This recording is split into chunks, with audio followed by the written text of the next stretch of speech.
Jésus, soyez bénis, recevez la grâce du Seigneur, recevez le Saint-Esprit. Voilà, je suis très contente de vous retrouver une fois de plus pour vous parler de la part du Seigneur.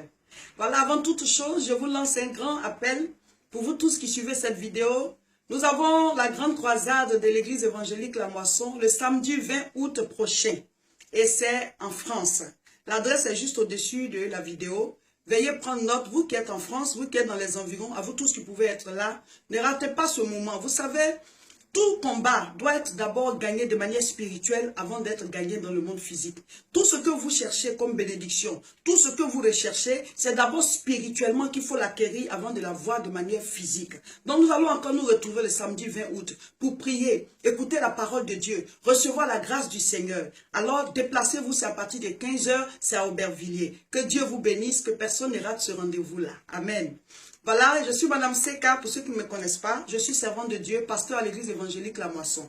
Ma page Facebook, c'est Réseau International Richesse. Voilà, allez sur cette page-là et cliquez là où ils ont mis j'aime. Comme ça, vous serez abonné et chaque fois, vous allez recevoir les vidéos que je poste. Que Dieu vous bénisse. Aujourd'hui, je vais vous parler d'un thème très intéressant. Le thème d'aujourd'hui est le pardon. Le pardon, c'est quoi? Le pardon, c'est quoi? Alors, selon le dictionnaire, pardonner, c'est décider d'annuler une offense. C'est-à-dire quelqu'un t'a fait quelque chose, c'est une offense, ça te fait mal et tout, et tu décides de pardonner. Ça veut dire que tu décides d'annuler ça dans ton cœur, dans ton âme, dans ton esprit. Et on dit aussi que c'est de renoncer à en tirer vengeance. C'est-à-dire je décide de ne pas me venger du mal qu'on m'a fait. C'est ça le pardon.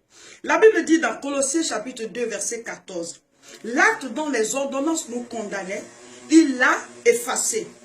Et il l'a éliminé en le clouant à la croix. Mon frère, ma soeur, Jésus-Christ a effacé l'acte dont les ordonnances nous condamnaient. Quand quelqu'un nous fait une offense, quand quelqu'un nous cause du tort, dans notre esprit, dans notre cœur, à l'intérieur de nous, il y a comme un casier qui s'ouvre concernant la personne. Et il y a un acte qui est dedans, un acte négatif.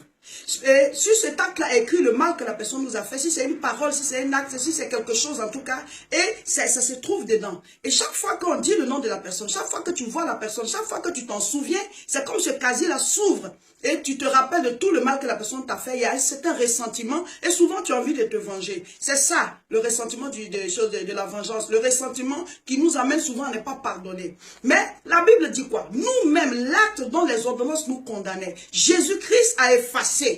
Amen. Il l'a cloué à la croix de Golgotha. Il l'a éliminé. C'est de cette même manière que Dieu nous demande aussi que l'acte sur lequel se trouve le mal qu'on t'a fait, cet acte-là qui se trouve dedans de toi, que tu puisses aussi l'éliminer, que tu puisses aussi l'effacer. Dis-moi Amen. Et que cette personne soit libérée de toute captivité dans ton âme et dans ton esprit. Amen. Alors comment ça se passe? L'acte dont les ordonnances nous condamnaient, Jésus l'a cloué à la croix. Amen. Donc la croix c'est quoi? C'est la crucifixion. C'est de décider de perdre. C'est de décider de souffrir. Amen. La personne m'a fait mal. Je me crucifie. J'accepte d'effacer tout ce mal. J'accepte de pardonner à cette personne. Donc je crucifie le mal qui m'a été fait. Je décide de laisser tomber. Donc nous aussi nous devons amener les différents actes sur lesquels les gens sont captifs pour que ce soit effacé. Amen. Et la Bible dit aussi dans Matthieu chapitre 6 verset 12, pardonne-nous comme nous pardonnons aussi à ceux qui nous ont offensés. Ça veut dire quoi? Le pardon que Dieu nous accorde est lié au pardon que nous accordons aussi à autrui. Quand tu pardonnes quelqu'un, Dieu aussi va te pardonner. Si quelqu'un t'a fait mal et que tu ne lui pardonnes pas, alors ça veut dire que quand toi tu demandes pardon à Dieu, il ne peut pas te pardonner. Parce que toi tu ne pardonnes pas. On dit celui qui périt, qui tue par l'épée, périra par l'épée. Si tu ne pardonnes pas, toi aussi tu ne seras pas pardonné. C'est pour ça que notre pardon, le pardon que Dieu nous accorde, il s'est arrangé à lier ça au pardon que nous accordons aux autres. C'est pour ça qu'il dit, pardonne-nous comme nous pardonnons à ceux qui nous ont aussi offensés. Amen. Donc, chers frères et sœurs, ce n'est pas facile, mais disposez vos cœurs à Dieu. Pour dire, Seigneur, la manière dont tu nous pardonnes toutes les erreurs que nous faisons, nous voulons avoir la force de pardonner aussi aux autres. Amen. Maintenant, le plus important, c'est le comportement, l'après-pardon. C'est là que souvent les gens font des erreurs très graves. Et je vais vous expliquer. Prenons le cas du Seigneur Jésus. Quand Jésus était sur la terre, nous savons que Jésus, c'est la parole faite chair. C'est Dieu en personne qui est venu en tant qu'être humain sur la terre. Il était venu accomplir une mission, mourir pour nous, afin de nous libérer de toute captivité et nous donner le salut.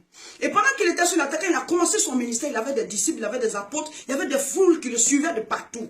Et ça a commencé à susciter de la jalousie. Les gens ne l'aimaient pas. Ceux aussi qui prêchaient disaient que, bon, il prêche mieux que nous, il prêche avec autorité, il fait des miracles et tout. Donc il y avait la jalousie, il y avait la haine, il y avait le rejet. Les gens ne l'aimaient pas. Donc le groupe qui ne l'aimait pas voulait l'éliminer, voulait le tuer. Il ne l'aime pas, un peu c'est tout. Amen. Et puis maintenant, le jour où on devait le tuer, où on devait le crucifier arrivé, il parlait à ses disciples que bientôt vous allez tous m'abandonner. Et Pierre a dit non Seigneur, moi je ne peux pas t'abandonner. Il a dit si, toi-même tu vas me régner jusqu'à 3 fois. Amen. Et quand ça a commencé, quand on a pris Jésus et qu'on partait avec lui, effectivement tous les disciples ont disparu. Ils l'ont abandonné. Et certains le suivaient de loin, tel que Pierre. Et il y a des gens qui ont commencé à dire, toi tu étais avec lui. Pierre dit non, je ne suis pas avec lui. Je ne le connais même pas.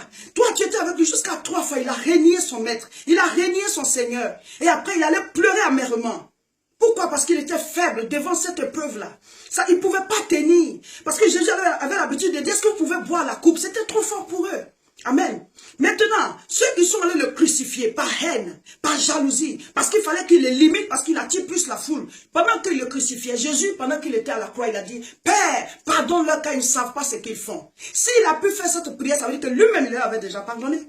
Il leur avait déjà pardonné. Il a pardonné à ces gens, il a demandé à Dieu de leur pardonner. Ça veut dire que l'acte qui subsiste contre eux, déjà est effacé dans son cœur. Mais, le mais vient après. Quand Jésus est ressuscité, après sa mort, il a fait 3 jours qu'il est ressuscité, il n'est pas retourné vers ceux qui l'ont crucifié. C'est ça. Il n'est pas retourné vers ceux qui l'ont crucifié. Il s'est présenté à ses disciples. Malgré que ses disciples l'avaient abandonné, malgré que certains l'avaient régné, il est retourné vers eux. Pourquoi? Vous savez, tous ceux qui nous font le mal, tous ceux qui nous font des offenses, il y a 2 groupes. Il y a ceux qui le font parce qu'ils ont de la haine pour nous. Il y a ceux qui le font parce qu'ils ne nous aiment pas. Ils sont jaloux. Et puis il y a ceux qui le font parce que la Bible dit, dans Romains chapitre 3, verset 23, car tous ont péché, sont privés de la gloire de Dieu. Nous sommes tous imparfaits. Nous avons tous des défauts. Donc si tu es avec quelqu'un, ça peut être ton mari, ça peut être ta femme, ça peut être une connexion, ça peut être un collègue, ça peut être quelqu'un. Tout simplement parce que nous tous, on a des fautes, on a des défauts, on commet des erreurs, on commet des fautes. La personne peut te faire du mal. Mais quand tu regardes dans quelle intention ça a été fait, si ce n'est pas par haine, si ce n'est pas par jalousie, si ce n'est pas parce que la personne ne te supporte pas, et que c'est parce que tout simplement, c'est un être humain qui commet des fautes, il faut que tu sois capable de pardonner, de retourner avec la personne. Maintenant, le deuxième groupe, qui te fait du mal parce qu'ils ne t'aiment pas, parce qu'ils n'aiment pas ta position, parce qu'ils ont la haine pour toi, comme ceux qui ont crucifié Jésus, si après ta résurrection, ils ont fini de te faire mal, tu t'es relevé de ce mal, tu retournes avec eux, ils vont encore te le faire. Cette fois-ci, ils vont s'arranger à ce que tu ne te relèves plus. Pourquoi? Parce que ce n'est pas parce que toi, tu leur as pardonné que ça veut dire qu'ils ont renoncé au mal qu'ils ont contre toi. Ce n'est pas parce que toi, ton cœur est blanc par rapport à eux que ça veut dire que leur cœur est devenu blanc par rapport à toi. Ce n'est pas parce que tu as laissé tomber que ça veut dire qu'ils ont renoncé à leur mauvais désir, leur mauvais dessein pour toi. Je vois souvent des gens qui disent, ah, toi tu as pardonné, puis maintenant tu ne causes plus avec eux comme avant, tu n'as pas pardonné. Vous n'avez pas compris le pardon. Jésus n'est pas ressuscité vers ceux qui l'ont crucifié. Il n'est pas retourné vers ceux qui l'ont crucifié après sa résurrection. Pas parce qu'il n'a pas pardonné, mais parce qu'il sait qu'ils vont encore le crucifier. Et cette fois-ci, ce ne sera plus le plan de Dieu. Ce ne sera plus le plan de Dieu. Vous vous exposez à ceux qui vous font du mal. Vous retournez parce que vous avez mal compris le pardon. Alors, comment est-ce que vous devez traiter une telle personne qui t'a fait mal parce qu'il ne t'aime pas? Désormais, il devient ni ennemi ni ami. Si tu peux lui rendre service, tu le lui rends. Mais ne t'attends pas à ce que lui t'en rende. Ne t'attends pas à ce qu'il devienne désormais. Il rentre maintenant dans ta connexion. Cette fois-ci, il va s'arranger même à te tuer. Parce que la première fois, il a fait, tu t'es relevé. Donc, il ne devient pas ton ennemi. Parce que quelqu'un, tu peux être son ennemi, mais toi, ne le prends pas pour ennemi. Dieu regarde à ton cœur. La Bible dit, heureux ceux qui ont le cœur pur, car ils verront Dieu. Amen. Donc, une personne qui t'a fait mal par haine, par jalousie, par rejet, enlève-le de ta connexion. S'il vient te demander un service, tu le lui donnes, tu le lui rends, mais ne fais pas de lui un ami et puis marcher avec lui tous les jours. Sinon, il va te faire encore plus mal, mon frère, ma soeur. Maintenant, ceux qui font le mal, parce qu'ils sont tout simplement des êtres humains qui ont des défauts, il faut pouvoir les récupérer. Jésus, dans Jean chapitre 21, verset 15, il est retourné vers les disciples. Et il a dit à Pierre, m'aimes-tu? Pierre dit, oui Seigneur, je t'aime. Il dit, m'aimes-tu? Oui Seigneur, je t'aime. M'aimes-tu? 3 fois. À un certain moment, Pierre dit, Seigneur, tu sais toutes choses, tu sais que je t'aime.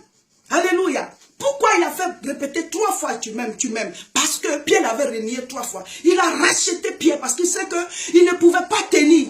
Le Saint-Esprit n'était pas encore dans la vie de Pierre. C'est pour ça qu'il l'a fait. Les gens vous font des offenses parce que simplement ils sont trop faibles, ils sont des pécheurs et tout et tout. Si tu sais que ça c'est arrivé parce qu'il a des défauts, il faut lui pardonner, il faut être capable de le racheter, de récupérer cette relation et de continuer avec la personne. Mais celui qui te fait le mal parce qu'il ne t'aime pas, il faut t'en éloigner. Tu le pardonnes mais tu t'en éloignes. Que Dieu vous bénisse. Si vous avez aimé, il faut partager la vidéo pour que tout le monde puisse en bénéficier. Que Dieu vous bénisse. À la prochaine.